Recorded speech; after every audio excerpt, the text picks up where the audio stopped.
धर्म जिज्ञासु भाइयों और बहनों, नवपजी की शाश्वती आंबेल की ओलियां चल रही है,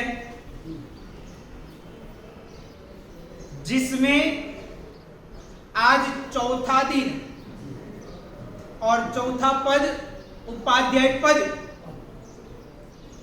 की आराधना आज के दिन हमें सभी को करनी है। उपाध्याय पद के द्वारा विनय गुण की प्राप्ति होती है।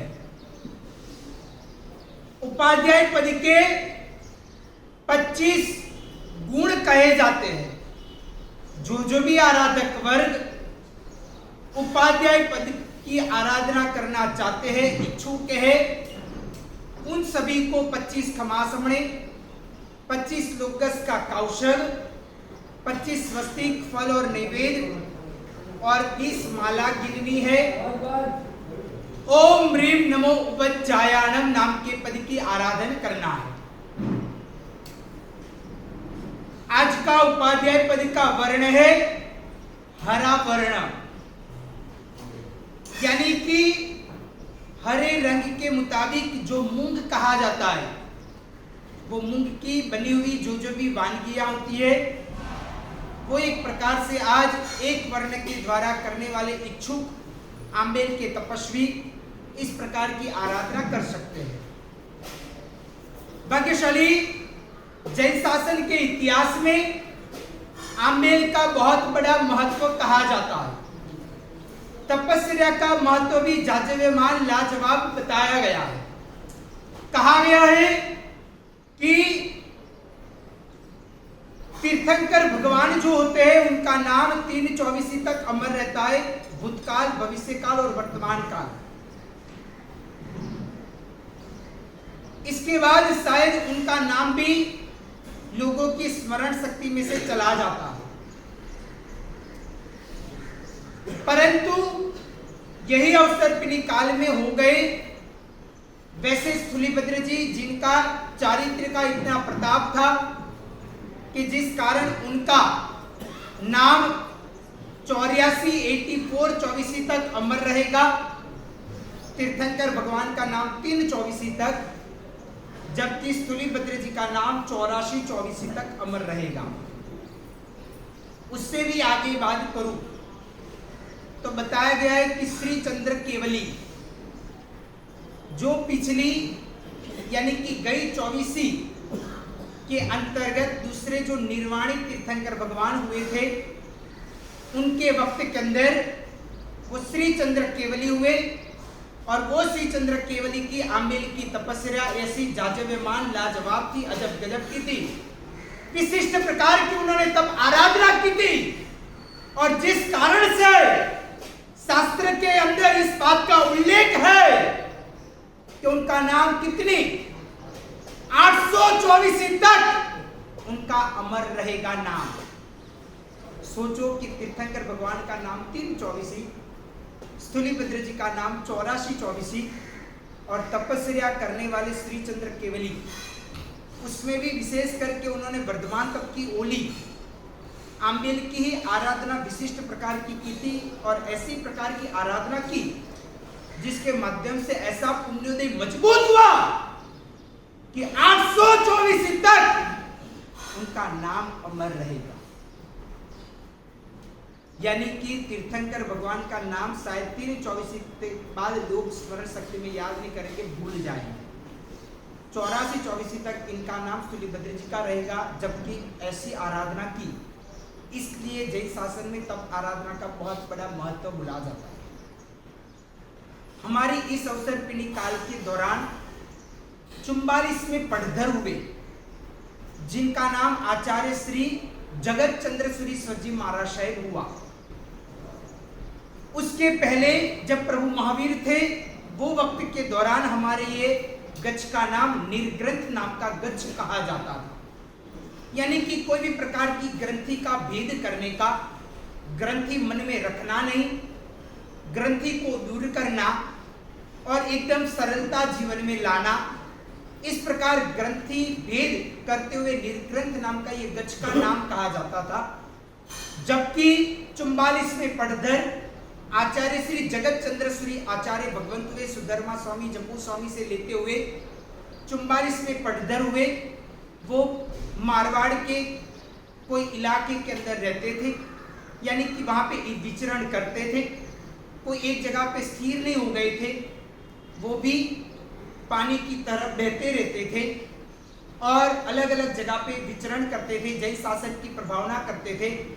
मारवाड़ की उदयपुर नाम के इलाके और सिटी के पास कोई छोटे छोटे गांव खेड़े के अंदर विचरते थे, जय शासन की प्रभावना करते थे, अजब गजब की लाजवाब आमेल की उपवास की तपस्या इत्यादि करते थे। और इस प्रकार करते करते हुए ऐसी उनकी अजब गजब की तप की साधना थी, जिससे प्रभावित होते हुए एक प्रकार से वो इलाके के राजा महाराजा गुरु भगवंत के पास पधारे। उनकी नामना बहुत अजब गजब की हो गई, लोग उनको इतना चाहने लगे, लोग प्रिय बन गए थे और खुद राजा उनके पास आए और गुरु भगवंत को वंदन सुख साता और आशीर्वाद प्राप्त करते हुए राजा ने उनको एक प्रकार की पदवी के द्वारा नवाजा गया और उनको एक प्रकार से तपा की, यानी कि आप तप अजब गजब की करते हो इसलिए आप तपा की उपाधि के द्वारा उनको नवाजा गया। तब से हमारे ये गच्छ का नाम तपागच्छ बोला जाता है। आज कई बार तपागच्छ वो कब पड़ा, किस प्रकार पड़ा, क्यों पड़ा, काफी लोगों को मालूम ही नहीं होता है, परंतु तपागच्छ का नाम इस प्रकार तपागच्छ हुआ था। तो भाग्यशाली यदि आपको खुद को भी लगता है कि हम तपागच्छ के हैं, तो फिर तो हमें अवश्य में तप की आराधना करनी ही चाहिए, क्योंकि हमारा गच्छ का नाम ये तपस्या के माध्यम से तपागच्छ हुआ है। तो फिर इस प्रकार की आराधना तो हमें अपने जीवन काल के दौरान करनी ही चाहिए। प्रभु महावीर के 14,000 साधु भगवंत थे। 14,000 साधु भगवंत के बीचों बीच समूह शरण में तीर्थंकर भगवान प्रभु महावीर चरण तीर्थपति श्रमण भगवान महावीर स्वामी ने 14,000 साधु भगवंत के बीच समूह शरण में कम से कम 1 करोड़ देवी देवता, 12 पार्षदाएं और जोरदार लाजवाब 3 गढ़का 3 फ्लोर वाला बढ़िया सा समूह शरण देवताओं के द्वारा वहां पे बनाया गया था। और वो समूह शरण के टॉप लेवल के ऊपर प्रभु महावीर चतुर्मुख देशना दे रहे थे और 14,000 साधु भगवंत उपलक्ष थे, एक साथ में बैठे हुए थे, एकदम शांति का वातावरण था। तब परमात्मा ने 14,000 साधु भगवंत के अंतर्गत सिर्फ एक ही साधु के वखान अपने मुख से किया। सोचो कि 14,000 में से सिर्फ एक ही साधु भगवंत के वखान प्रभु महावीर ने किया और वो थे दन्ना अणगार। और उसका कारण भी एकमेव यही है कि किस कारण, तो कहा जाता है कि उनकी तप की आराधना के कारण किया गया। कहा जाता है कि नेमिनाथ परमात्मा ने उनके कितने साधु, तो 18,000 साधु भगवंत। आपने सुना होगा कि कृष्ण महाराजा ने 18,000 साधु को वंदन किया था और अपनी 4 नरक तोड़ दी थी। वो नेमिनाथ परमात्मा के 18,000 साधु भगवंत में भी नेमिनाथ परमात्मा ने समूह शरण के अंदर एक ही साधु भगवंत के वखान किए और वो कहा जाता है कि दन्ना काकंदी। तो उसका भी उल्लेख इसलिए किया गया क्योंकि वो तपस्या आज लाजवाब करते थे, उनके वखान इसलिए किए गए। इसलिए कहा जाता है कि तपस्या का वखान अजब गजब का कहा जाता है। जोरदार लाजवाब तरीके से उनकी तपस्या की आराधना इत्यादि चल रही थी। तो भाग्यशाली हमें भी अपने जीवन काल के दौरान तपस्या करनी चाहिए, तपस्या में जुड़ना चाहिए। श्रीपाल महाराज और मीनासुंदरी के जीवन काल के दौरान भी कई सारी प्रकार की तकलीफें, आपत्ति, उपद्रव आए, चाहे वो धवल सेठ के द्वारा या तो पूर्व के पाप कर्म के कारण भी, परंतु वो सभी में से वो पार उतर गए। उसका मुख्यत्वे यदि कोई कारण हो तो ये 9 पद की आराधना ही कही जाती है। इसलिए भाग्यशाली अपने जीवन काल के दौरान 9 पद की आराधना भावपूर्वक तरीके से करना चाहिए। उपाध्याय पद की बात चल रही थी और उपाध्याय पद आज चल रहा है।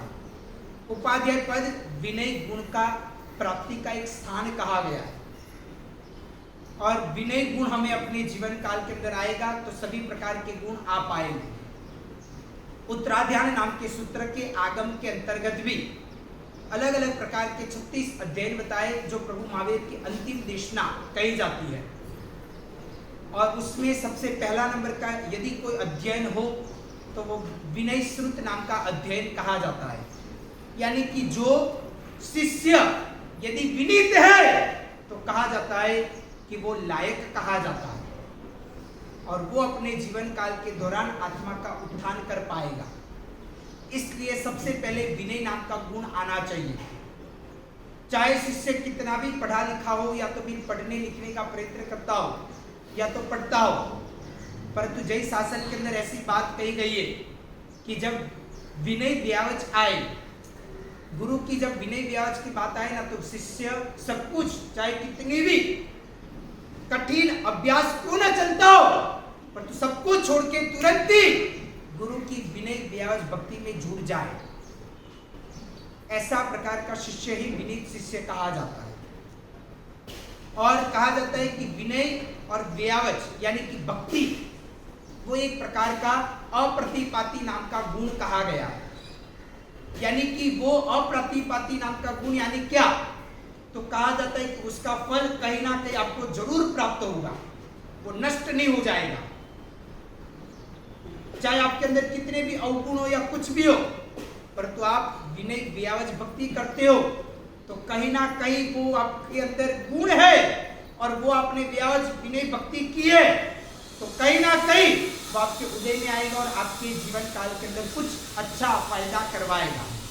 ऐसा अप्रतिपाती नाम का गुण वो कहा जाता है। भाग्यशाली जैसे आचार्य भगवत हमने कल ही सुना कि तीर्थंकर भगवान की गैर मौजूदगी में आचार्य भगवान जो तीर्थंकर समान ही कहे जाते हैं, उसी प्रकार उपाध्याय भगवान गणधर भगवान की गैर मौजूदगी में उपाध्याय भगवान को गणधर भगवान के समान ही कहा जाता है। आचार्य भगवान जैन शासन की पूरी धरा को संभालने की जवाबदारी जिम्मेदारी तीर्थंकर भगवान ने आचार्य भगवान के ऊपर डाली है। उसी प्रकार पूरे गच्छ की समुदाय की गण की पूरी जवाबदारी यदि किसी के ऊपर हो तो वो उपाध्याय भगवान के ऊपर कही जाती है।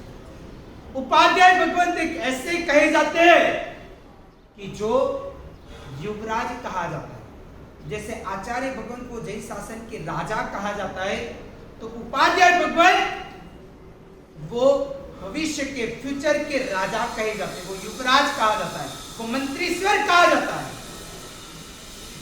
सिर्फ आचार्य भगवंत अपने जीवन काल के दौरान पूरे के पूरे समुदाय को तो संभाले और उसकी ज्यादातर जवाबदारी यदि किसी के ऊपर डाली गई है तो उपाध्याय भगवंत के ऊपर डाली गई। क्योंकि यदि आचार्य भगवंत गच्छ को समुदाय को संभालेंगे तो शासन की धुरा को कैसे संभाल पाएंगे, इसलिए सबका डिपार्टमेंट अलग अलग बताया है जैन शासन में। उपाध्याय पद के लिए कहा गया कि उपाध्याय पद स्पेशली गच्छ समुदाय इत्यादि को संभालेगा, श्रमण श्रमणी वृंद इत्यादि को संभालने का काम वो उपाध्याय भगवंत करेंगे और वो भी आचार्य भगवंत की निगरानी में करेंगे, उनकी निश्रा में करेंगे। और उसी प्रकार जब भी कोई भी प्रकार की गच्छ के अंदर कोई ना कोई प्रकार की तकलीफ आए, आपत्ति आए या कोई ऐसा क्वेश्चन मार्क या तो शंका हुए तो बोला जाता है कि उपाध्याय भगवंत ही उसका निराकरण करेंगे। यदि उपाध्याय भगवंत से निराकरण न हुआ तो उपाध्याय भगवंत आचार्य भगवंत से बात करेंगे और वहां से बातचीत विचार विमर्श करने के बाद जो भी नियम इत्यादि होगा वो उपाध्याय भगवंत सभी साधु साथी भगवंत इत्यादि के द्वारा वो गच्छ को संभालने का प्रयत्न करेंगे। इस प्रकार की बात उपाध्याय पद के लिए कही जाती है। छोटी छोटी हर चीज के अंदर आचार्य भगवंत बीच में नहीं आते, परंतु जो भी श्रमण श्रमणी वृंद है, समुदाय है, गच्छ है, उनकी जो भी छोटी मोटी बातें हैं उसका निराकरण यदि कोई करेंगे तो उपाध्याय भगवंत करेंगे। इस प्रकार उपाध्याय भगवंत का एक प्रकार का स्थान कहा जाता है। भाग्यशाली कहा गया है कि उपाध्याय भगवंत जैसे अरिहंत परमात्मा तीर्थंकर भगवान का प्रतिनिधित्व आचार्य भगवंत को दिया गया है, वैसे गणधर भगवान का प्रतिनिधित्व उपाध्याय भगवंत के ऊपर दिया गया है। अरिहंत परमात्मा अर्थ की देशना देते हैं, उसी प्रकार आचार्य भगवंत अर्थ की वाचना देते हैं।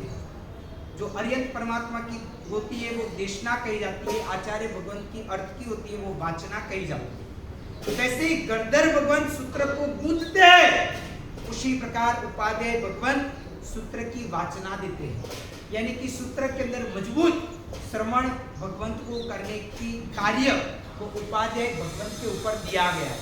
उपाध्याय भगवंत निरंतर अपने जीवन काल के दौरान ज्ञान ध्यान में ही रहते हैं, बस खुद भी ज्ञान अधिक से अधिक प्राप्त करना और लोगों को भी ज्ञान बांटते रहना, वही कार्य एकमात्र उपाध्याय भगवंत का कहा जाता है। जब जब भी समय आए, जब जब भी समय हुए, जब जब भी वक्त आए, तब श्रमणी वृंद को वो ज्यादा से ज्यादा वाचना उपदेश तरीके से उनको वैराग्य भाव के अंदर मजबूत रखने का काम वो उपाध्याय भगवंत का कहा जाता है। उनको व्यवस्थित तरीके से तैयार करना, उनको ज्ञान ध्यान के अंदर व्यवस्थित रखना, वो सब कुछ काम उपाध्याय भगवंत का कहा जाता है। और जब शिष्य परिवार वाचना इत्यादि के द्वारा या तो पठन पाठन इत्यादि के द्वारा यदि जब थक जाए, तब कहा जाता है कि उपाध्याय भगवंत अपना खुद का ज्ञानाभ्यास, ज्ञान पिपासु होते हैं, इसलिए ज्ञान अभ्यास वापिस पुनः चालू करते हैं। उपाध्याय भगवंत कभी भी आलसू प्रमादु नहीं होते हैं। उपाध्याय भगवंत पूरा दिन सोते रहे इस प्रकार का प्रयत्न नहीं होता है, वो कोई ना कोई कार्य के अंदर निमग्न रहते हैं। और शास्त्रकार भगवंत ने तो वहां तक बोला गया है कि मुनि या तो श्रवण भगवंत के लिए जनरली तरीके से 6 घंटे की निद्रा कही जाती है 24 घंटे के अंतर्गत, वो भी साधु साथी भगवंत के लिए तो शास्त्र के अंदर सीधी सी बात लिखी गई है। जैसे श्राद्ध विधि नाम के प्रकरण में या तो फिर श्रावक जीवन के कर्तव्य में पूरे श्रावकों के पूरा टाइम टेबल बताया गया है कि श्रावकों को कब क्या कार्य करना चाहिए, कितने बजे उठना चाहिए, कितने बजे पूजा सेवा इत्यादि करना चाहिए, कितने टंक परमात्मा को याद करना चाहिए, कब व्यापार बिजनेस इत्यादि करने जाना चाहिए, स्नान इत्यादि भी कैसे करना है, दंत इत्यादि भी कैसे करना है, उस सभी की बाबतों का विवरण भी श्राद्ध विधि नाम के प्रकरण इत्यादि के अंदर बताया गया है।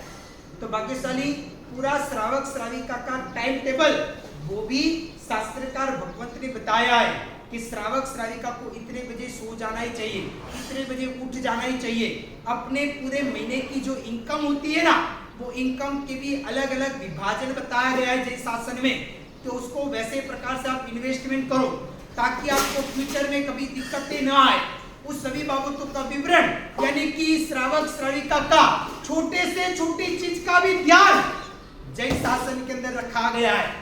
कब कितना भोजन करना चाहिए, कितना आहार करना चाहिए, जिसके कारण शरीर के अंदर कोई उपद्रव नहीं आए, कोई रोग शोक न आए, आलसू प्रमादु न बने, स्फूर्तिमान व्यक्ति रहे। इस सभी बाबतों का उल्लेख श्राद्ध विधि, श्रावक जीवन के 36 कर्तव्य इत्यादि ग्रंथों के अंदर बहुत कुछ माल भर के दिया गया है। बोला गया है कि ऐसे स्नान करना चाहिए, इतने बजे उठना चाहिए, इस प्रकार जैना का पालन करना चाहिए। बहनों को, गृहिणियों को भी किस प्रकार रसोई इत्यादि करनी चाहिए, उसका भी विवरण बताया गया है।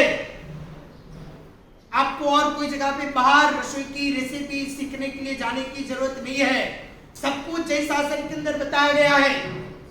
गृहिणियों को कैसे रहना, बहनों को श्राविका पने से कैसे रहना, उस सभी बाबतों का भी विवरण बताया है। पुरुषों को कैसे रहना, उनको कब बिजनेस करने के लिए जाना, किस प्रकार बिजनेस करना, नीति पत्ता पूर्वक कैसे रहना, उस सभी बाबतों का विवरण जैन शासन में बताया है। वैसे ही साधु साधी भगवंत का पूरा टाइम टेबल उत्तराध्यान नाम के सूत्र के अंदर बताया है कि साधु साधी भगवंत को क्या कब किस प्रकार करना चाहिए, कौन से समय के ऊपर क्या करना, कौन से समय के ऊपर क्या नहीं करना, उस सभी बाबतों का विवरण बहुत गूढ़ रहस्य के साथ बताने का प्रयत्न किया है। तो भाग्यशाली कहा गया है कि इस प्रकार अपना जीवन होना चाहिए। मुनि भगवंत के लिए कहा गया है कि मैक्सिमम 6 घंटे की नींद से अधिक नींद नहीं लेनी चाहिए। साधु साधी भगवंत के लिए भी स्पेशली कहा गया है कि हो सके तब तक, हो सके नहीं परंतु दिन को तो आराम करना ही नहीं है, निद्रा लेनी ही नहीं है, मात्र की मात्र रात को ही निद्रा लेनी है, और वो भी शरीर को आराम देने के लिए, आलस प्रमाद के लिए नहीं। इस प्रकार की बाबतों का विवरण है। मुनि भगवंत के लिए कहा जाता है कि 6 घंटे से अधिक निद्रा नहीं लेनी चाहिए। इस बाबतों का भी उल्लेख बताया है। और उपाध्याय भगवंत के लिए भी, और उसमें भी कौन से प्रहर में किसको जगना, कौन से प्रहर में किसको आराम करना, उस बाबतों का भी विवरण बताया गया है जैन शासन में। तो उसमें कहा गया है कि उपाध्याय भगवंत को सिर्फ 3 घंटे, एक प्रहर यानी कि 3 घंटे की ही निद्रा बताई गई है, उससे अधिक उनकी निद्रा नहीं होती है। फिर कोई कारणवश उनकी तबीयत नादुरुस्त हो तो बात अलग है, वो कोई कारणवश हुए तो वो बात अलग है, परंतु जनरली बोला गया है कि वो पूरे के पूरे गज को संभालते, उनके ऊपर जवाबदारियां हैं। और हकीकत में कहा जाए ना तो याद रखना कि कभी भी अलार्म कभी भी जगाता नहीं है व्यक्ति को। आप कितना भी अलार्म घड़ी के अंदर रख दो या मोबाइल के अंदर अलार्म रख दो, अलार्म व्यक्ति को कभी भी नहीं जगाता है। यदि आपके मन में ये भी हो ना कि अलार्म व्यक्ति को जगाता है, तो ये बहुत बड़ी गलतफहमियां है। तो कौन जगाता है? तो कहा जाता है कि व्यक्ति को जिम्मेदारी जगाता है। कई बार आप देखना कि अलार्म रखा हो ना, तो अभी व्यक्ति सोते सोते भी अलार्म का बटन जहाँ पे ऑफ होता है वहां पे, चाहे आंख बंद है तो अभी वहां पे हाथ जाएगा और वो ही बंद होगा, देख लेना। और कई बार अलार्म बजने के बाद में भी व्यक्ति जगता नहीं है। परंतु यदि समझ लो कि आपको रात को 3 बजे ट्रेन है, और समझ लो या तो 4 बजे ट्रेन है और रात को 2 बजे उठ के इधर से जाना है, और आपने समझ लो कि 2 बजे का अलार्म रखा है कि 2 बजे उठ जाऊंगा और फटाफट तैयार होकर रेडी होकर निकल जाऊंगा या तो निकल जाऊंगी, और समझ लो कि 2 बजे का अलार्म रखा है ना, तो अभी वो जिम्मेदारी होती है ना, अगले दिन मन को एक प्रकार से आदेश दिया गया होता है कि मेरे को उठना है, भागना है, जाना है, मुझे उस प्रकार ट्रेन है, तो 2 बजे अलार्म रखा है, उसके पहले आप जग जाओगे, देख लेना। कई बार आपके भी जीवन काल के अंदर ऐसा हुआ होगा, और आप देखते हैं कि कितने बजे अलार्म बजा तो नहीं है ना, कितने बज गए, देखते तब पता चलता है कि ये तो 1:30 या तो 1:45 हुए, अलार्म के पहले जग गए। तो फिर ये आपकी जिम्मेदारी जगाती है। इस प्रकार उपाध्याय भगवंत को जय शासन की जिम्मेदारी होती है, इसलिए उनको 3 घंटे से अधिक निद्रा नहीं आती है। वो जिम्मेदार होते हैं, ये सभी पूरा गज की जिम्मेदारी मेरे ऊपर है, मुझे संभालना है इन सभी को। कोई ज्यादा अभ्यास करता है, कोई ज्यादा तपस्या करता है, कोई व्यास भक्ति में अव्वल नंबर का है, सब एक जैसे नहीं होते। कभी भी हाथ के अंदर भी देखो, 5 अंगुलियां एक जैसी कभी भी नहीं होती है। घर के अंदर भी जितने भी लोग होते हैं ना, सब एक जैसे नहीं होते। कोई अभ्यास अच्छा कर सकता है तो कोई तपस्या अच्छी कर सकता है, कोई विनय अभ्यास अच्छा कर सकता है। ऐसा कहीं ना कहीं किसी के अंदर लक्षण होते हैं, किसी के अंदर कहीं ना कहीं खामियां और किसी के अंदर खूबियां भी होती है। तो ये सभी चीज होती है, पर ये सबको संभालने का काम एक हत्थू शासन के समान उपाध्याय भगवंत को बुला गया है कि आप सबको संभालना, सबको एक लकड़ी के द्वारा नहीं चलाना है। समुदाय होना यानी कोई सामान्य खेल नहीं होता है। अभी भी आपके घर के अंदर तो जितने भी लोग होते हैं ना, वो सभी का खून का रिश्ता होता है। कहीं ना कहीं सभी लोग एक खून के रिश्ते वाले होते हैं। तो कहीं ना कहीं अभी भी वो माने, और 5 में आरे के अंदर वो भी नहीं मानते हैं। अगर घर के अंदर 4 लोग हो ना, तो चारों 4 अलग अलग दिशा के अंदर जाएंगे। कोई पूर्व में जाएगा तो कोई बोलेगा कि नहीं, मैं तो पश्चिम की ओर जाऊं, यानी कि सबकी विचारधारा अलग अलग होती है। तो समुदाय जहाँ पे होता है वहां पे तो ना तो कोई खून का रिश्ता होता है, कोई गुजराती होते तो कोई मारवाड़ी होते हैं, कोई समझ लो कच्ची होते हैं तो कोई अन्य प्रकार के होते हैं। सभी प्रकार के लोग होते हैं, कोई किसी की उम्र छोटी है, किसी की बड़ी है, सभी प्रकार के लोग समुदाय के अंदर होते हैं। सभी को संभालना कोई सामान्य चीज नहीं होती है। कोई मीठा बोलने वाला भी होता है, कोई कड़वा बोलने वाला भी होता है। कोई तपस्या में आगे भी बढ़ सकता है, कोई तपस्या बेचारा नहीं भी कर सकता हो। कोई जोरदार आंबेल के ऊपर आंबेल की तपस्या करता, उपास के ऊपर उपास करे, मासक समन के ऊपर मासक समन भी करे।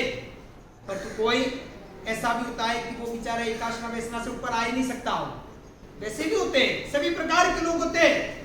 सबको संभालने की जवाबदारी ताकत उपाध्याय भगवंत के अंदर होती है। कई बार लेट को भी करना पड़ता है। कई बार सब चीज को समझना भी पड़ता है, पर तू कैसे भी करते हुए सभी लोग एकजुट में रहे, एक साथ में रहे, एक बन के रहे, इस प्रकार ध्यान रखने का कार्य उपादेय भगवंत के अंदर बुला गया है। तो सोचो कि उपादेय भगवंत के अंदर कितने सारे गुण होंगे। किसी के अंदर कोई भी दोष है तो अभी लेट गो करना पड़ता है, किसी के अंदर गुण है उनकी अनुमोदना भी करनी पड़ती है, सब कुछ सबको एक साथ में लेके चलना पड़ता है। तो इस प्रकार के लोग, कोई बिहार में फास्ट भी चलता है, कोई बिहार में धीरे भी चलता है, तो ये सबको संभालना, सबको अच्छी तरह से रखना, ये सभी ताकत उपादेय भगवंत के अंदर होनी चाहिए। उनके अंदर ये सभी प्रकार के गुण कहे जाते हैं कि सब कुछ उपादेय भगवंत के तहत कहा गया है। भाग्यशाली कहा जाता है कि जैसे आचार्य भगवंत पिता के समान बुला गया है, उपादेय भगवंत माता के समान बुला गया है। जैसे माता होती है ना, अपने बालक को, छोटे जब बालक होता है, जन्म लेता है, तब माता बालक को संभालती है, वैसे ही उपादेय भगवंत को ये काम सौंपा हुआ है कि जो भी मुमुक्षु आए आपके पास रहे, वो सबको संभालने की जिम्मेदारी किसकी? तो उपादेय भगवंत की। माता के समान वो है, उनको जिम्मेदारी दी है कि आपको संभालने का। वो जब संभालने के बाद उनकी पढ़ाई इत्यादि करवाना, कोई बार कम पढ़ाई करे तो भी चलाना, कोई बार ज्यादा करे तो भी अच्छा बढ़िया, सुबह में उठाना, उनको जगाना, उनको पाठ देना, उनको पाठ लेना, उनको समझाना, उनको वाचना देना, उनको वैराग्य में मजबूत करना, उनको कहना कि ये नहीं करने जैसा, ये करने जैसा, ये करो, ये मत करो, ये सब कुछ कहना, समझाना, वो सब कुछ कार्य उपाध्याय भगवंत के तहत कहा जाता है। उस प्रकार उनको मजबूत करना, और मजबूत करने के बाद जब दीक्षा लेने के लिए तैयार हो जाए, तब वो जैसे माता जब बच्चा पढ़ाई करके तैयार हो जाए तब क्या करती है? तो कहा जाता है वो बेटे को पिताजी की अंगुली पकड़ा देते और पिताजी के साथ बिजनेस करने के लिए भेजते। उसी प्रकार उपाध्याय भगवत माता के समान है। मुमुक्षु को तैयार करना, बाल मुनियों को तैयार करना, उनको पढ़ाना लिखाना, बहुत अच्छी तरह से आगे बढ़ाना, बाल मुनियों को मजबूत करना, ये सब कुछ कार्य उपाध्याय भगवत के ऊपर है। वो व्यवस्थित हो जाए, पढ़ाई लिखाई इत्यादि व्यवस्थित सक्षम हो जाए, उसके बाद आचार्य भगवंत को समर्पित कर देना। यदि मुमुक्षु भी वैराग्य के अंदर एकदम आ जाए, अच्छी तरह से वो हो जाए, उसके बाद आचार्य भगवंत को सौंप देना, उनकी अंगुली पकड़ा देना, ये कार्य उपाध्याय भगवंत का है। और बाद में दीक्षा इत्यादि देने का काम आचार्य भगवंत का है। फिर आचार्य भगवंत तय करते कि ये इनका शिष्य बनेगा, ये इनका शिष्य बनेगा। ऐसा नहीं कि उपाध्याय भगवंत कहे कि मैंने तैयार किया है तो मेरा ही शिष्य बनना चाहिए ना, ऐसा बिल्कुल भी नहीं। वहां पे गुरु आज्ञा तहत की बस, उसके अलावा और कुछ भी नहीं। डायरेक्ट से सीख लेना कि जब भी कोई भी गुरु भगवंत कुछ भी कहे और कुछ भी नहीं, नो दलील दाखला, नो आर्ग्यूमेंट, बस ठीक है गुरुदेव आपने जो बोला वैसा ही होगा। और हकीकत में मैं कहना चाहता हूँ और कुछ नहीं सीखो तो चलेगा, सिर्फ एक चीज सीख लिया ना कि तहती नाम का शब्द सीख लिया ना, समझ लेना अपरंपार बेड़ा पार है। साधु भगवंत के भी यही सबसे पहले पाठ यही सिखाया जाता है। और ये तो शास्त्र आगम का सूत्र है, आणाय धम्मो, यानी कि आज्ञा वही धर्म है। क्योंकि आप धर्म क्या क्या मानोगे? प्रवचन सुनना वो भी धर्म है, पूजा करना वो भी धर्म है, उसके बाद अष्टप्रकाय पूजा करना वो भी धर्म है, आंबेल करना वो भी धर्म, उपास करना वो भी धर्म, पांचरा फूल में कुछ लिखाना वो भी धर्म है, उसके बाद अनुकंपा दान देना वो भी धर्म है। तो कहाँ पे जाओगे? कई बार कंफ्यूजन हो जाएगा, ये करूं, ये करूं, वो करूं, ये करूं, और टाइम है लिमिटेड, हर जगह पे कैसे पहुंच पाऊं? सामयिक भी करो वो भी धर्म है, प्रतिगमन करो वो भी धर्म है, ये भी धर्म है, वो भी धर्म है, सब कुछ धर्म है, तो करूं तो क्या करूं? तो सिंपल चीज बताई गई है, तो और ज्यादा कंफ्यूजन में मत आओ। सिर्फ इतना याद रखो, आणाय धम्मो, बस गुरु भगवंत की आज्ञा है वही धर्म है, गुरु ने जो कहा वही करना और कुछ नहीं। नो अपने मन में कोई विचार मात्र भी नहीं। इस प्रकार उपाध्याय भगवान मुमुक्षु को तैयार करते हैं। यदि दिन है और यदि गुरु कह दे कि नहीं रात है, अभी देखो रात चल रही है, आपको दिखाई देता है ये सब रात है देखो, तो अपने मन के अंदर कोई विचार लाए बिना श्रद्धा पूर्वक तरीके से, ऐसा नहीं कि गुरु तो बेवकूफ है, देखो दिन है, सूर्य दिखाई देता है, साक्षात दिखाई देता है, सब कुछ क्लियरिटी है, अभी तो देखो 9 या 10 बजे है या 8 बजे या 8:30 बजे जो भी है, सुबह का टाइम हुआ है, अभी तो रात्रि तो अभी थोड़े टाइम पहले तो व्यतीत हुई है, और ये गुरु तो कहते हैं कि नहीं रात है। कि गुरु बराबर नहीं है, उनको पता नहीं चलता है क्या है, इस प्रकार नहीं सोचना। बस ठीक है गुरुदेव आपने बोला रात है तो रात ही है, ऐसा सिर्फ बोलने के लिए नहीं, मन वचन काया के द्वारा, यानी कि मन में भी और कोई विचार नहीं लाना। और यदि रात है और गुरु ने कह दिया कि नहीं दिन है, ठीक है गुरुदेव दिन है, आपने जैसा बोला वो तहत, इस प्रकार उनको श्रद्धावान मजबूत करते ये उपाध्याय भगवान। इस प्रकार कहा जाता है आनाय धम्मो। साधु समुदाय के अंदर तो वहां तक बोला गया है, यदि कोई बड़ी मिति भी हो, यदि कोई बड़ा दिन हो, और यदि कोई साधु भगवान गुरु के पास जाए और गुरु को कहे कि गुरुदेव आज मुझे उपवास करने की भावना है, और गुरु कहे कि नहीं आपको आज वैष्णा करना है या एकाशना करना है या छुट्टा रखना है, तो नो आर्ग्यूमेंट कि गुरुदेव मैं तो उपवास करना चाहता हूं, आप मुझे पाड़ रहे हो, गिरा रहे हो, मुझे एकाशना बैठने की बात कर रहे हो, बिल्कुल भी नहीं।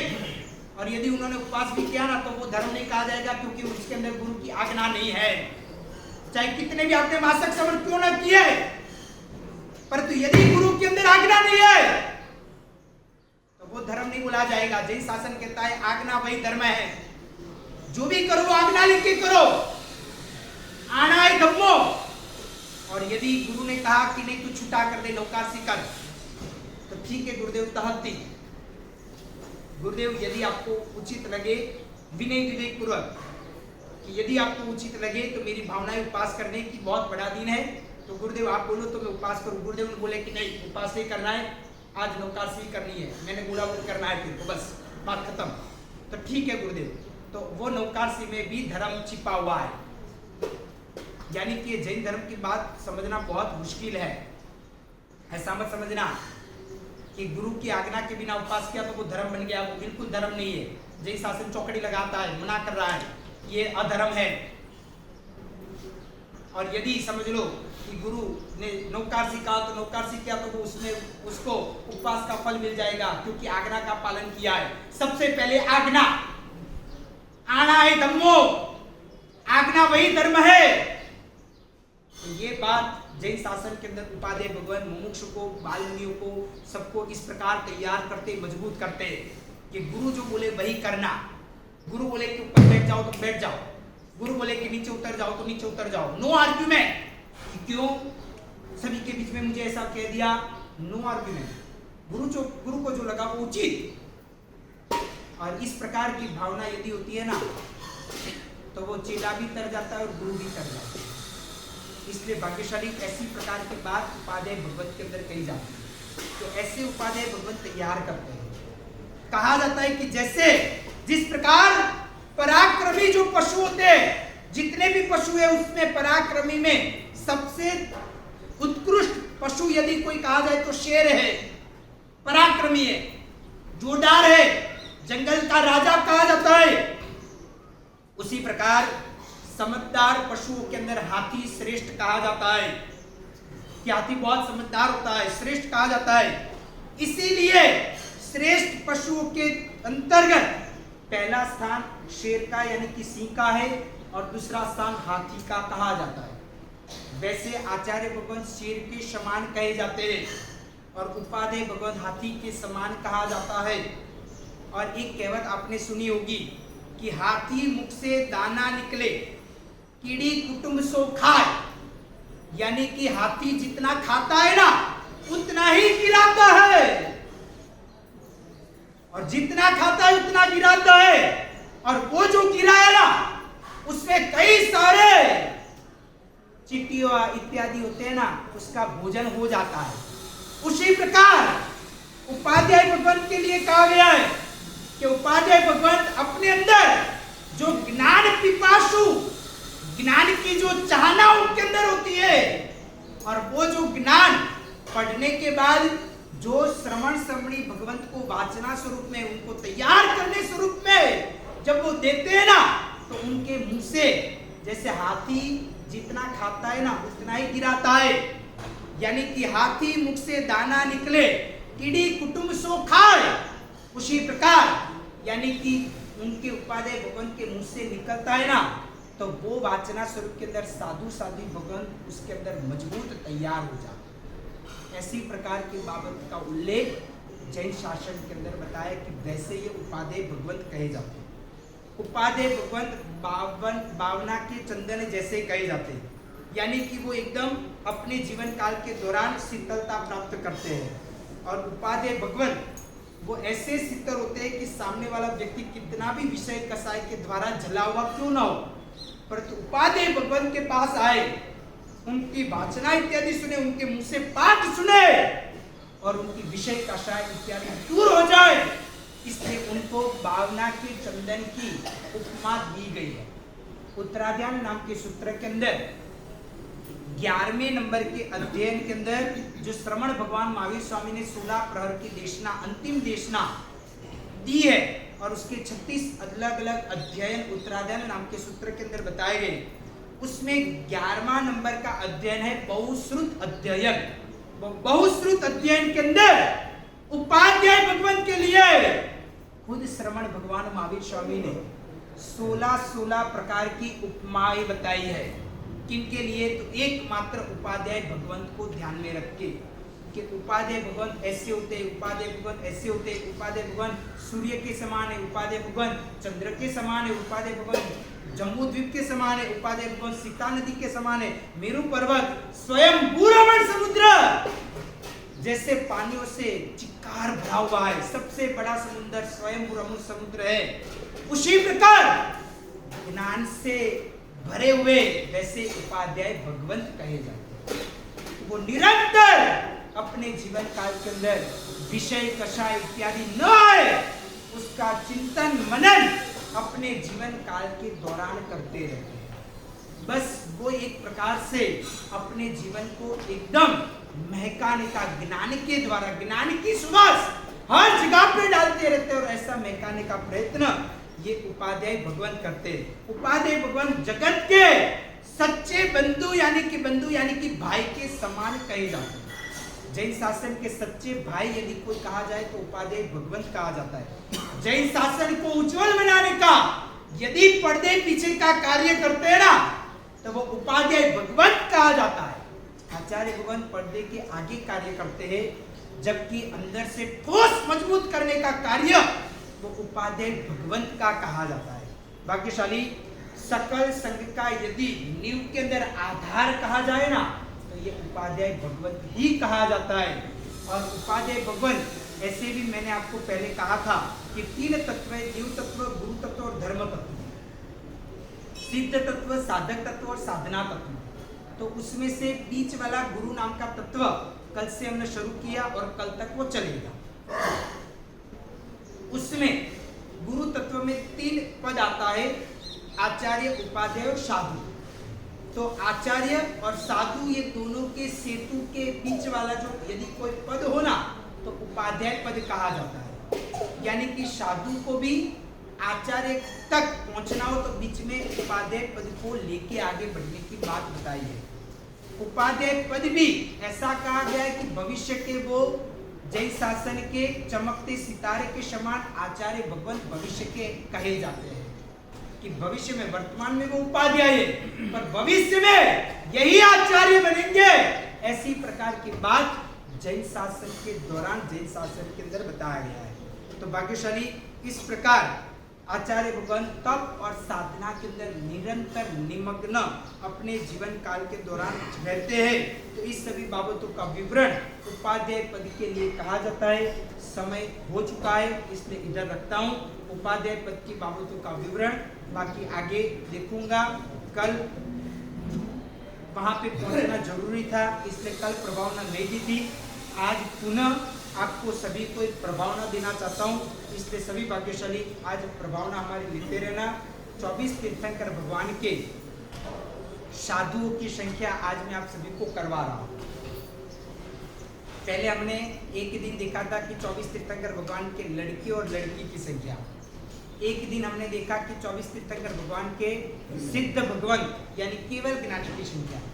अभी आज हम देखते हैं 24 तीर्थंकर भगवान के साधुओं की संख्या। तो आप सभी भाग्यशाली जितना सरल लड़के और लड़की की संख्या थी, केवल ज्ञानी की संख्या थी, उतना ही सरल या तो उससे भी सरल ऐसा साधु भगवान की संख्या है। तो आप सभी भाग्यशाली मेरे बात बोलना तो आपको भी याद हो जाएगा। अभिमान किसी को भी रखना नहीं है, उपादेय पद है और कहा जाता है कि विनय गुण की प्राप्ति उपादेय पद के द्वारा होती है। तो विनय वहां पे आता है कि जहाँ पे अभिमान का नामो निशान न हो। तो सभी भाग्यशाली चाहे आगे बैठे हो, पीछे बैठे हो, कुर्सी में हो, कहाँ पे भी हो, आप सभी को बोलना है। इसलिए सभी भाग्यशाली मेरी बात पे बोलना। 24 तीर्थंकर भगवान के साधुओं की संख्या। पहले भगवान के 84,000 साधु थे। कितने थे? 84,000। हाँ, 84,000। पीछे वाले को, हाँ पिंक साड़ी वाले पीछे जो बहन बैठे लास्ट में, सबसे लास्ट, मेरा आवाज सुनाई देता है? आपको बोल रहा हूं, पीछे आवाज सुनाई देता है? सुनाई देता है ना? मेरा आवाज सुनाई देता है ना पीछे? हाँ, चलो सुनो अभी 24 तीर्थंकर भगवान के साधुओं की संख्या करो। अभी सुनाई देता है? हाँ, तो पहले भगवान के 84,000 यानी कि 84,000 साधु थे। कितने थे? हाँ, पहले भगवान के कितने साधु थे? वैसे 11वें भगवान के भी 84,000 साधु। कितने? चलो, पहले भगवान के और 11वें भगवान के, हाँ, वैसे 12वें भगवान के 72,000, 72,000। 12वें भगवान के 72,000, 12 और 72 प्रास मिलता है, इसलिए 12वें भगवान के 72,000 साधु बोलना है। चलो बोलो, पहले भगवान के, 11वें भगवान के, 12वें भगवान के 72,000। अभी नौकार के कितने अक्षर है? 68 अक्षर है, 68। वो कभी हम भूलते नहीं भूलते। तो वैसे 13वें भगवान के 68,000 साधु किसी को भूलना नहीं। 13वें भगवान की कितने साधु? 68,000, 68 नहीं, 68,000। ठीक है, चलो पहले भगवान के, 11वें भगवान के, 12वें के और 13वें के, बराबर है। अभी जैसे मैं बोला ना वैसे आप बोलना। 1 2 3 बोलो। 1 2 3। हाँ, आपको कई बार ऐसा लगता होगा कि जैसे स्कूल में पढ़ाते ना वैसे ये तो पढ़ाते, बराबर है। कर्नाटक की कन्नड़ भाषा में बोला जाए तो बंदू, एरडू, मूरू, नाल्कू, ऐदू, आरू, बराबर है। तो वैसे इधर बोला जाए हिंदी में तो 1 2 3 बोलो। 1 2 3। बराबर, कई बार आपको लगता होगा कि ये स्कूल में हम जब पढ़ाई करने जाते थे तो वैसा ही हमारे साथ लिखा है कि बोलो 1 2 3, बराबर है। पर कोई बात नहीं, इसके अंदर भी रस से छिपा हुआ है, सबको बोलना है। वापिस बोलो, 1 2 3। 3 20 3 30 बोलो। 3 20 3 30। 1 2 3 3 20 3 30 बोलो। 1 2 3 3 20 3 30। फिर उतरते क्रम में बोलना है 3 2.5 2 1 बोलो। 3 2.5 2 1। वापिस में जैसे बोला हूं वैसे आपको बोलना है। मैं पूरा कंप्लीट पहले मैं बोलता हूं, बाद में आपको बोलना है, ठीक है? चलो 1 2 3 3 30 3 30 3 2.5 2 1 बोलो। 1 2 3 3 20 3 30 3 2.5 2 1, बराबर है। अभी मैं जैसे बोलूं वैसे आपको ध्यान में रखना है और बाद में बोलना। तो 1 मतलब 1 लाख महेंद्र भाई, 2 मतलब 2 लाख, 3 मतलब 3 लाख, 3 30 मतलब 3 लाख और 30,000, 3 30 मतलब 3 लाख और 30,000, 3 मतलब 3 लाख, 2.5 मतलब 2.5 लाख, 2 मतलब 2 लाख और 1 मतलब 1 लाख, बराबर। शैलेश भी याद रखना, ठीक है? चलो, वैसे आप सभी को क्रमशः लाइन से बोलना है। मैं पूछूंगा, मतलब मैंने क्या किया तो सबको लाख से मल्टीप्लाई कर दिया, बराबर। 1 था तो उसको 1 लाख बना दिया, 2 था उसको 2 लाख बना दिया, 3 को 3 लाख बना दिया, 3 20 को 3 लाख 20,000, 3 30 को 3 लाख 30,000, 3 मतलब 3 लाख, 2.5 मतलब 2.5 लाख, 2 मतलब 2 लाख और 1 मतलब, बराबर है। वो आपको क्रमशः बोलना है। मैं पूछूंगा कि दूसरे भगवान के कितने साधु, तो आपको क्या बोलना है? 1 लाख। मैं पूछूं तीसरे भगवान को आप बोलोगे? मैं पूछूं चौथे भगवान को आप बोलोगे? मैं पूछूं पांचवें भगवान को आप बोलोगे? बराबर। मैं पूछूं छठे भगवान को आप बोलोगे? बस वैसे आपको क्रमशः बोलना है, ठीक है? बोलोगे? चलो, पहले भगवान के कितने साधु थे? हाँ, दूसरे भगवान के? अब बोलो ना। हाँ, सब बोलते रहो, सबको बोलना है, ठीक है? चलो, पहले भगवान के, दूसरे भगवान के, तीसरे के, चौथे के, पांचवें के, छठे के, सातवें के, आठवें के, नौवें के, 10वें के, 11वें के, 12वें के और 13वें के। मेरे को वो पता नहीं चलता है पिछले 3-4 दिन से कि आप कौन सी बादाम खाते हो कि इतनी याद शक्ति, एक बार में बोलता हूँ सब कुछ याद, सबको याद, कितनी भी उम्र वाला क्यों ना हो, एक बार में सब कुछ याद हो जाता है, बराबर है? तो 13वें भगवान के 68,000 साधु तक हो गया, बराबर? आधे से भी ज्यादा तो हो गया। चलो, अभी मैं जैसे बोलूँ ना वैसे आपको बोलना है। अभी आपको कुछ याद नहीं रखना, इधर तक याद रख दिया बस बहुत हो गया। अभी मैं जैसे बोलूँ वैसे आप करते रहना, ठीक है? 13वें भगवान के 68,000 साधु, अभी आपको 2-2 माइनस करना है, बराबर? देखो, प्लस करना तो किसी को आए या ना आए, माइनस करना तो पूरी दुनिया को आए, बराबर? मेरी बात समझ गए ना, बराबर है? तो इसलिए 2-2 लेस करते रहना। 13वें के 68,000, 14वें के, 15वें के, 16वें के और 17वें के 60,000 राउंड फिगर हुई। अभी आपको क्या करना है? 10-10 लेस करना है, बराबर है? चलो, 18वें के, 19वें के, 20वें के और 21वें के। अभी आपको वापिस 2-2 माइनस करना है, बराबर है? 20,000 के बाद 22वें के, 23वें के और 24वें महेश्वर भगवान के 14,000 साधुओं की संख्या हो गई, बराबर है? चलो, पहले से एक बार पूछ लूं, पहले भगवान के कितने साधु थे?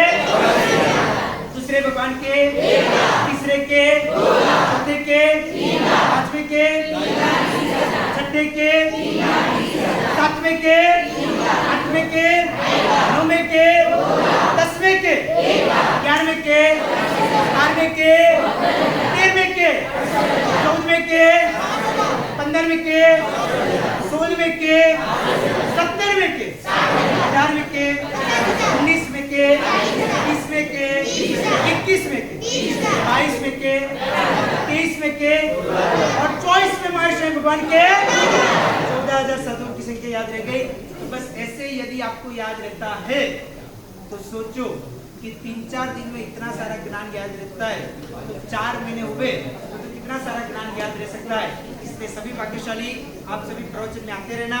और दूसरी एक बात मैं ये आज आपको कह रहा हूँ कि जहाँ पे आचार्य भगत और सभी जहाँ पे है वहाँ पे भारत नगर के अंदर जहाँ पे 9 बजे की आंबेल की उलियाँ चल रही है, विशाल संख्या के अंदर करीब 700-750 आंबेल की उलियाँ इत्यादि चल रही है। तो भाग्यशाली वहाँ पे भी जो लाभार्थी परिवार है उनको थोड़ा सा असंतोष जैसा होता है कि मैं इधर से थोड़ा लेट जाता हूँ, इसलिए तो भाग्यशाली इसलिए मैं आप सभी को भी ये कहना चाहता हूँ कि 8:15 बजे हम प्रवचन चालू करते, उसकी जगह पे 8 बजे हुए तो फिर क्या है मैं इधर से जल्दी जा पाऊँ, और नहीं तो ये समय यदि अनुकूलता न हो तो फिर आज प्रवचन अंतिम रखते, उसके बाद वापिस जब मिलेंगे तब प्रवचन देने का प्रयत्न करेंगे। और यदि प्रवचन रखना हो तो 15 मिनट और बढ़ा दो 8 बजे, क्योंकि वहाँ से आना मेरे को है, आपको तो सिर्फ इधर आके सुनना ही है, बराबर है? वापिस वहाँ पे जाके प्रवचन देना भी है, सभी कार्य होता है। इसलिए यदि आपको संकोच जैसी अनुकूलता हो, यदि 8 बजे रखना है तो मैं आ सकूंगा, और नहीं तो भी वहाँ पे भी थोड़ा प्रवचन इत्यादि देने का होता है। तो वो क्योंकि उन्होंने भी पहले विनती की है, स्पेशल कोयम्बतूर से चतुर्मास करते हुए हम उनकी विनती को ध्यान में रखते हुए पूरा विहार करके 1200-1400 जो भी किलोमीटर होता है उतना विहार करके आए और उनको न्याय नहीं दे पाए तो वो अच्छा नहीं लगे। इसलिए यदि आपको अनुकूलता हो तो 8 बजे, या तो फिर आप जैसे बोलो वैसा करते हैं।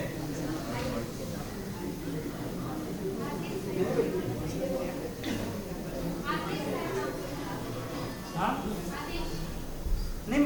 जैसे आप संघ की कैसी अनुकूलता हो वैसे करते हो।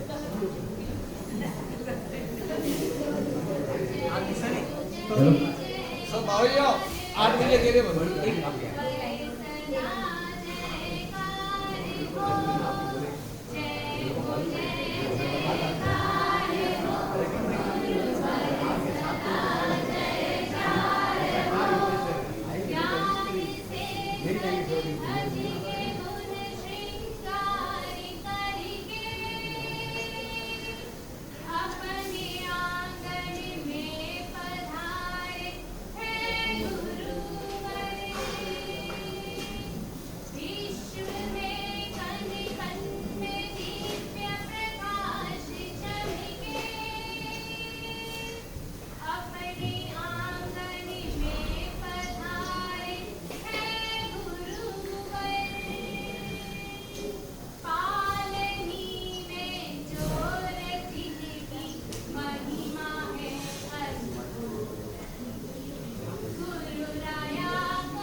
परम पूज्य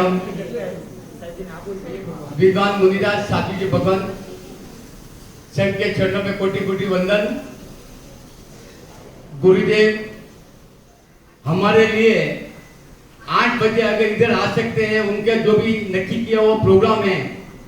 कल हम लोग भारत नगर गए थे, भारत नगर के जिनकी तरफ से होलिया है उन्होंने भी हमको बोले कि भाई ये क्या है, गुरुदेव हमारे इधर मंगाए आपके उधर आ रहे हैं, भाई हमारे इधर क्या करने का। लगभग उधर भी काफी अच्छी तादाद में होली चल रही है। कल मैंने गुरुदेव को सामने से बोला था कि गुरुदेव ऐसा नहीं होना चाहिए कि आप हमारे संघ में आ रहे हो और उनको ऐसा नहीं लगना चाहिए कि भाई इधर आके उधर चले गए, तो वो भी आपको संघ संभालना बहुत जरूरी है। और गुरुदेव ने भी आज वही बात इधर दोहराई है। तो अपना फर्ज है कि भाई 8 नहीं, अगर गुरुदेव बोलेंगे 7 बजे आना है तो 7 बजे भी हम लोग आएंगे। जैसे गुरुदेव हमारी अनुकूलता देख के इधर तक पधारे हैं, तो हमारा भी ये फर्ज बनता है कि गुरुदेव वो भी संघ संभाले और ये भी संभाले। अगर गुरुदेव की अनुकूलता है और गुरुदेव बोले अगर कि आपको नहीं लगे मिलकर नहीं, ऐसे तो आना ही है। अगर आपको गुरुदेव बोले कि अगर मैं 8:15 साढ़े 8 बजे आता हूँ और इधर मेरे अनुकूलता नहीं है, तो अगर आप 2-3 दिन 4 दिन प्रवचन हो गया, बाकी 4 दिन मिलकर बिल्कुल नहीं, 9 दिन प्रतिदिन इधर प्रवचन होगा। अगर आपकी अनुकूलता हो, आप बोलो तो 7 बजे, तो हम लोग कल 7 बजे भी आ जाएंगे, ऐसे कोई वो प्रॉब्लम नहीं है। लेकिन प्रवचन हमको सुनना ही है। तो ये कल से अपना प्रवचन बराबर 8 बजे चालू हो जाएगा। शाश्वत होली का आज 4था दिन। आज के होली के लाभार्थी परिवार श्रीमान शाह ललित कुमार जी, त्रिलोचन जी नावली, वो परिवार को भी इसी संघ तरफ से खूब खूब धन्यवाद है। अपने श्री संघ में पाठशाला काफी दिन से बंद थी और अभी चालू हो गई है और अच्छी तादाद में अभी पाठशाला चालू